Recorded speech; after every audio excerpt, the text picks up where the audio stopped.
जय जगन्नाथ। मु आशा स्वागत करुच्ची मोर छोट मिनी ब्लॉग को। आसंच देखिबा बेंगलोर रथ यात्रा। ये हूँ रथ यात्रार पूर्व राति आ पूर्व रातिर अंकर सब प्रस्ताव चली थाए देखंतु। आ एटा आम रूम पाखरे हिथिबारु मु भी आस्थिली देखिबाको।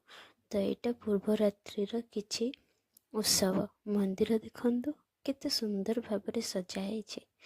बेंगलोर ये मंदिर सजासजी मंदिर ठारू 500 मीटर पर्यंत जिते प्रकार रास्ता थाउ 3 गली कि 4 गली सेते पर्यंत सजा होता पूरा हाफ किलोमीटर। आसंतु देखेबी एठिकार रथ किभली सजा करिथांती। ओडिशा रे रथ आषाढ़ मासरे हुए किंतु बेंगलोर मार्च मासरे हुए। कहीं तो मु एते कथा जानिनी किंतु ये रथर प्रक्रिया बहुत ही भल लगे। चलंतु देखिबा रास्ता किपरि सजा हैछि देखंतु।